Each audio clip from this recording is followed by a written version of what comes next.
ମସି କହିଲେ ମହିଳା ହୃଦୟରୁ ସବୁ ମହିଳାକୁ ଛଡ଼େଇ ଦେଇ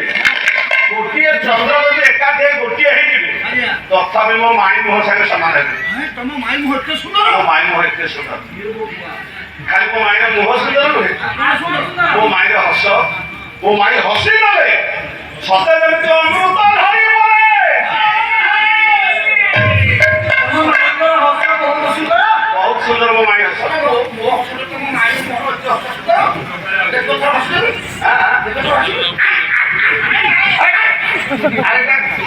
ଅଣ୍ଡିରା ଭେରେଣ୍ଡା ଭଳିଆ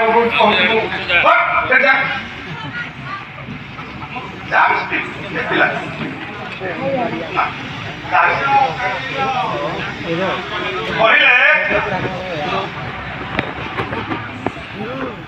କହିଲେ ମୋ ମାଇର ହସଟା କେତେ ସୁନ୍ଦର ଶୁଣିବ, ମୁହଁ ସୁନ୍ଦର ତ କହିଲେ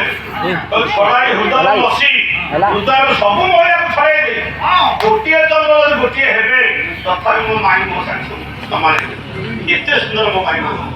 ଆଚ୍ଛା, ନିଜ ସ୍ତ୍ରୀ ପାଖରେ ଅନ୍ୟ ନାରୀର ଯଦି ପ୍ରଶଂସା କରିବେ ଆମ ସ୍ତ୍ରୀ ସମ୍ଭାଳିବେ? ସମ୍ଭାଳିବେ? ସେ କୃଷ୍ଣ ଜାଣିକି ବିହାର କରି କହୁଛନ୍ତି କହିଲେ ମୋ ମାଇର ହସଟା ଏତେ ସୁନ୍ଦର ନା ହସଟା କେତେ ସୁନ୍ଦର ଯେ କହିଲ। ଆଉ ଗୋଟେ ଛାଣ୍ଡ ପଡୁଛି ଆଜ୍ଞା,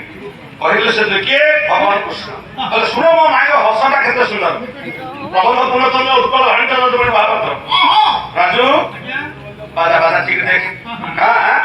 କଣ କରି କହିଲେ କହିଲେ କ୍ଷୀର ସାଗର ଉଦର ଧରିଛି ଲବ ମୁଦିର ଜ୍ୟୋତି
ରାଜୁ କହିଲେ ମୋ ମାଇର ହସଟା କେତେ ସୁନ୍ଦର। ଏ ଛାଣ୍ଡ ଟିକେ ଅର୍ଥ କରୁଛି ଆଜ୍ଞା। ଯଦୁମଣି ମହାପାତ୍ର କହିଲେ କ୍ଷୀର ସାଗର ଉଦର ଆଦରିଛି ନବ ମୁଦିର ଜ୍ୟୋତି ସଙ୍ଗ। କହିଲେ ମୋ ମାଇର ହସଟା ହଉଛି ଧଳା, କ୍ଷୀର ସାଗର ହଉଛି ଧଳା, କିନ୍ତୁ ମୋ ମାଇ ହସ ସାଗରେ କ୍ଷୀର ସମୁଦ୍ର ସମାନ ହବନି। ନା କାହିଁକି ହବନି ନା କ୍ଷୀର ସମୁଦ୍ରରେ ଟିକେ କାଳିମା ଅଛି। କିଏ? ନବ ମୁଦିର ଜ୍ୟୋତି ସଙ୍ଗ। ନବ କହିଲେ ନୂଆ, ମୁଦିର କହିଲେ ମେଘ। ନୂଆ ମେଘର କାନ୍ତିକି ଧାରଣ କରୁଥିବା ନାରାୟଣ ତା ଭିତରେ ଶୋଇଛନ୍ତି। କ୍ଷୀର ସମୁଦ୍ର ଧଳା, ତା ଭିତରେ ନାରାୟଣ ଶୋଇଛନ୍ତି କଳା, ଟିକେ କାଳିମା ଅଛି। କିନ୍ତୁ ମୋ ମାଇ ହସରେ ଟିକେ ବି କାଳିମା ନାହିଁ। ଖାଲି ସେତିକି ନୁହେଁ, ଚଣ୍ଡୀ ନିଶି ଧବ ଧବରେ ମିଶିଛି। ଚଣ୍ଡୀ ଧବ ନିଶି ଧବ। ଚଣ୍ଡୀ ଧବ କହିଲେ ସ୍ୱାମୀ, ଚଣ୍ଡୀ ଧବ ହେଲେ ଶିବ ଠାକୁର। ଶିବ ଠାକୁରଙ୍କ ସର୍ବାଙ୍ଗ ହଉଛି ଆଜ୍ଞା ଧଳା, ସର୍ବାଙ୍ଗ ଧଳା, କିନ୍ତୁ ତାଙ୍କର ଟିକେ କାଳିମା ଅଛି ତା ଭିତରେ। କିନ୍ତୁ ମୋ ମାଇ ହସରେ କାଳିମା ନାହିଁ। ଶିବ ଠାକୁର କୋଉଠି କାଳିମା ଅଛି? କୋଉ ଜାଗାରେ? ନାହିଁ ନାହିଁ। କହିଲେ ସମୁଦ୍ର ମନ୍ଥନ ବିଷ ବାହାରିଲା ପାନ କଲେ ମହାଦେବ।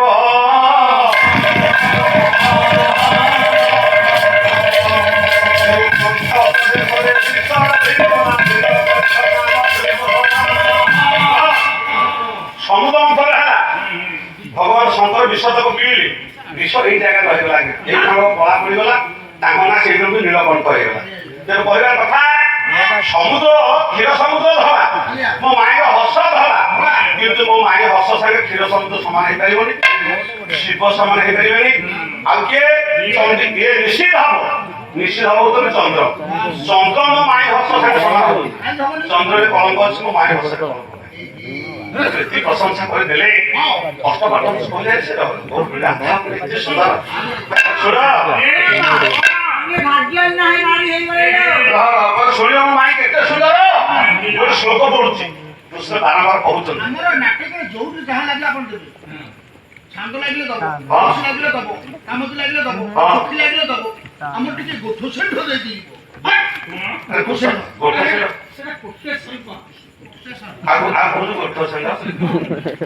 ମୁଁ ଗୌଡ଼ ଘର ପୁଅ ତ ସେ କହିଲା ଗୋଠ ଆପଣଙ୍କର ଗୌଡ଼ ଘର ବାଇଶ ଗୌଡ଼ ପାହାଡ଼ ସଂସାର ବାହାର ପଚାରୁ ଆଗ ବହୁତ କଥା କହୁଛୁ ମା ସେ କହିଲେ ବାସ୍ତବରେ ମୋ ମାଇର ହସ କେତେ ସୁନ୍ଦର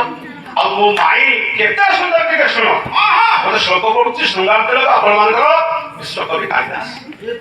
କହିଲେ ମୋ ମାଇ କେତେ ସୁନ୍ଦର ଶ୍ୟାମ ଶିଖରୀ ଦର୍ଶନ ବିବାହ ଘର ଅଛି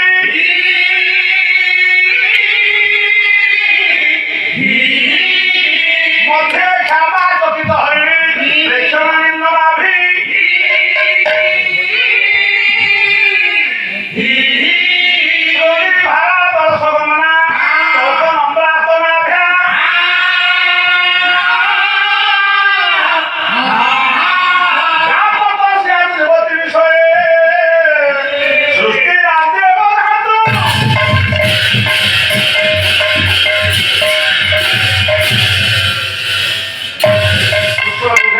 କେତେ ସୁନ୍ଦରୀ ନା ତନ୍ମୟୀ କହିଲେ ସୁନ୍ଦରୀ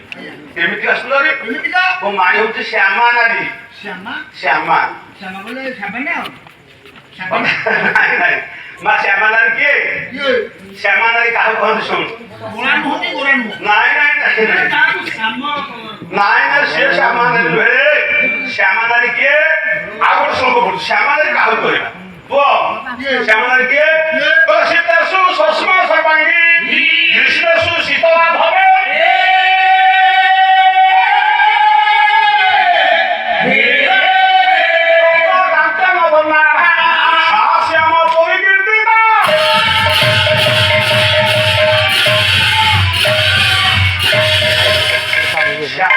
ଶ୍ୟାମା ନାରୀ କିଏ ପ୍ରକାଶ ଶୁଣୁରେ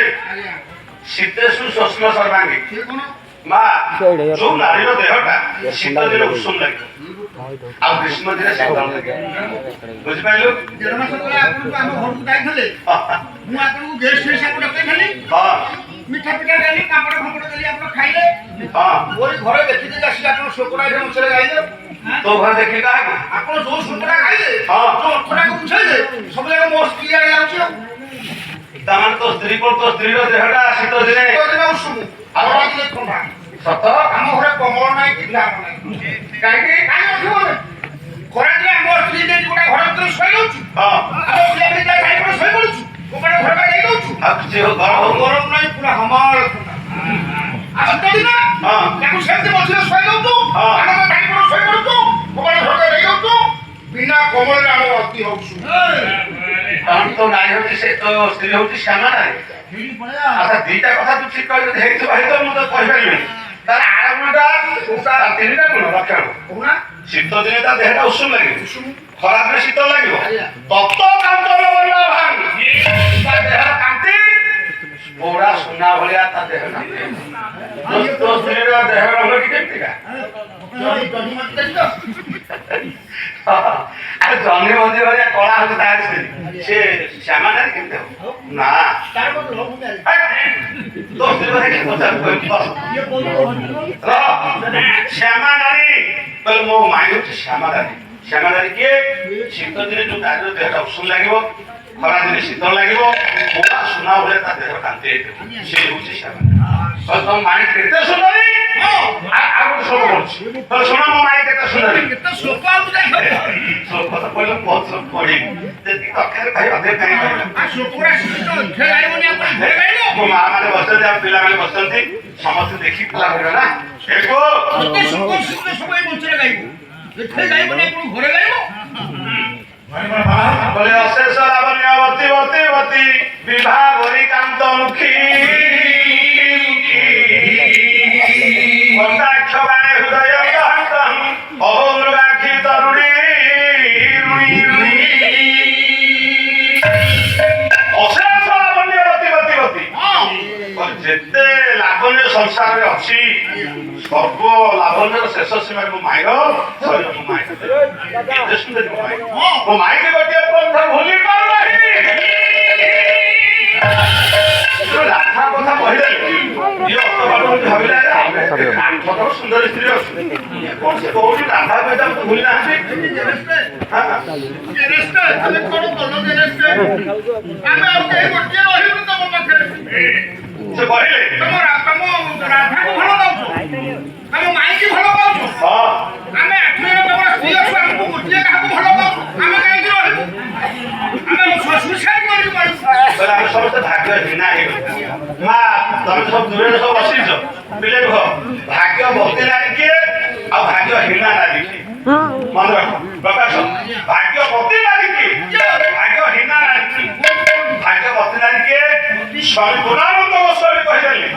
ଭାଗ୍ୟବତୀ ନାରୀ କିଏ ଭାଗ୍ୟବତୀ ନାରୀ କିଏ ହୋଇଥାଉ ପଛେ ଭଗା କୁଡ଼ିଆଟେ ଥାଉ ଧନ ସମ୍ପତ୍ତି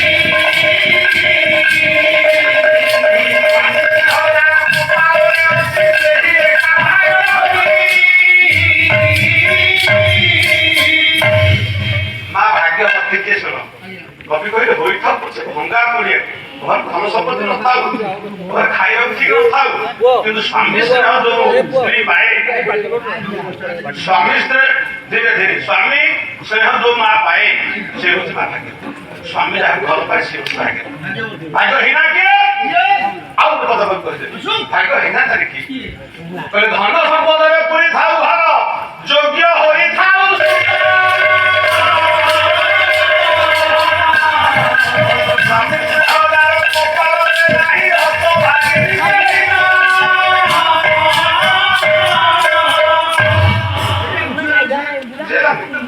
ভাগ্যহীনা নারী জমি বাড়ি গাড়ি ঘোড়া ସବୁ ଥାଉ ଟଙ୍କା ପଇସା ସୁନା ରୂପା ସବୁ ଅଛି କିନ୍ତୁ ସନ୍ଧ୍ୟା ହେଲେ ସ୍ୱାମୀ ପେଟେ ମଦ ଟିକେ ସବୁ ସ୍ତ୍ରୀକୁ ଆଣି ଏ ଭାଇ ଯେତେ ପଇସା ରୋଜଗାର କରୁଛି ଖାଉଛି ଗଞ୍ଜା ଖାଉଛି ଆଉ ମଦ ମାଂସ ଖାଇଦେଇକି ଘରକୁ ଯାଉଛି ବଢିଆ କଥାକୁ ବୁଝେ ଯେତେ ଧନ ସମ୍ପତ୍ତି ଥାଉ ସ୍ୱାମୀ ଯଦି ସ୍ତ୍ରୀକି ଆଦର ନ କଲା ସ୍ନେହ ନ କଲା ଭଲ ନ ପାଇଲା ସେ ହେଉଛି ନାଇଁ ଅଷ୍ଟପାତ ଋଷି ମନ୍ଦରେ ବିଚାର କଲେ ଆମେ ବୁଝିବା କାହିଁକି ଚାଲ ଚାଲ ସମସ୍ତେ ଆତ୍ମହତ୍ୟା କରିଦେବା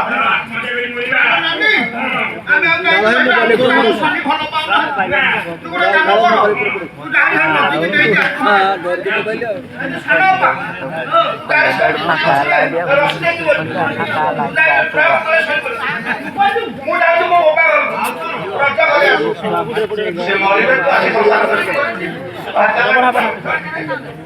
ସମସ୍ତେ ଆମେ ମରିବା ଯେତେବେଳେ ସମସ୍ତେ ମରିବେ ବୋଲି କହିଲେ ଏ ସତ୍ୟବତୀ ଏ ଦାମବତୀ ସତ୍ୟଭାମା ଶୁଣ ମୁଁ ଭୁଲରେ କହିଲି ମୋ ମାଇଁ ରାଧା କଥା ଦେହ ଭଲ ଭୁଲ ତା କାହା କଥା ଭଲ କାହା କଥା ମନେ ପଡିଲା ଶୁଣିବ କାହା କଥା ମନେ ପଡିଲା ମୋ ମମତା ମୋ ମା କଥା ମନେ ପଡିଲା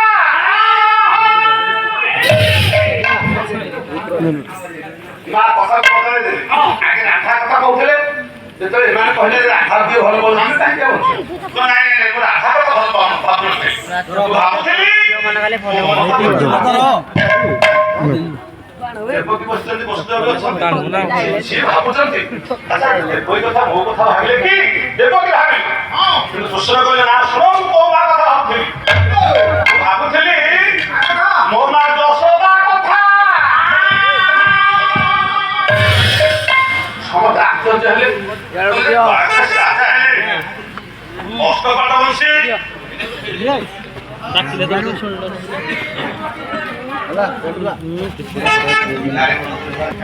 ମମତାମୟୀ ମା କଥା ମୋର ଆଜି ମନେ ପଡିଗଲା ସମସ୍ତେ ଆଶ୍ଚର୍ଯ୍ୟ ହଉଛନ୍ତି କୃଷ୍ଣ ଅଛନ୍ତି ତ ଦ୍ୱାରକା କଟକରେ ରାଜମାତା ଦେବକୀ ତ ଅଛନ୍ତି ଆଉ କୋଉ ମା କଥା ମନେ ପଡିଲା କୃଷ୍ଣ ସେଦିନ କହିଲେ ମୋ ମନେ ପଡୁଛି ମୋ ମା ଯଶୋଦା କଥା ଆଉ କୃଷ୍ଣ ଏତେ ଭାବ ବିହଳିତ ହେଇକି କହିଲେ ମୁଁ ସତ କହୁଛି ଗୋପପୁର ଛାଡି ଆସିଲା ବେଳେ କିଏ କେମିତି ଆଜି ବୋଧେ ଏବେ ମତେ ଭୁଲି ଗଲେଣି କିନ୍ତୁ ମୋ ମା ଯଶୋଦା ମତେ ଯାଉ ଏବେ ଏପର୍ଯ୍ୟନ୍ତ ମୋ ମା ମତେ ଡାକୁଛି ନୀଳମଣି ନୀଳମଣି ଏବେ ବି ମୋ ମା ମନେ ରଖିଛି ମୋ ନୀଳମଣି ଦିନ ନିଶ୍ଚୟ ଫେରିବ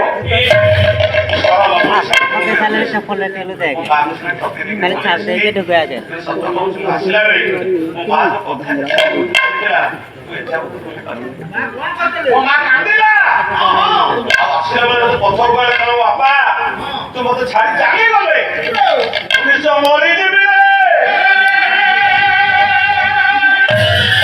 ମା ଦ୍ୱାରକା କଟକରେ କୃଷ୍ଣ ରାଜା ହେଲେଣି 8 ଜଣ ସ୍ତ୍ରୀ ଅଛନ୍ତି ତଥାପି ଯଶୋଦା କହିଲେ ମୋ ମା ଆସିଲା ବେଳେ କାନ୍ଦିଲା କହିଲେ ନୀଳମଣି ତୋ ବାପା ତୁ ମତେ ଛାଡିକି ଚାଲିଗଲେ ମୁଁ ବଞ୍ଚିବି ତ ତୋ କଥା କେତେ ଧରି ମୋ ମା କହିଥିଲା ସେ କଥା ମୁଁ ଏପର୍ଯ୍ୟନ୍ତ ଭୁଲି ପାରୁନି କଣ ତମ ମା କହିଥିଲେ ଶୁଣ ମୋ ମା କଣ କହିଥିଲେ ଶୁଣ ମୋ ମା କଣ କହିଥିଲେ ବହି ହଉଛି ମଥୁରା ମଙ୍ଗଳ କବି ଭକ୍ତ ଚରଣ ଦାସ ରାଜୁ ରାଗ ହଉଛି ପଞ୍ଚମରେ ମା ଯଶୋଦା କହିଥିଲା କୃଷ୍ଣ ମନେ ପକଉଥିଲେ ମୁଁ ଆସିଲା ବେଳେ ମୋ ମା କଥା କେତେ ମତେ କହିଲା ତୁ ଏପର୍ଯ୍ୟନ୍ତ ଭୁଲି ପାରୁନି ମୋ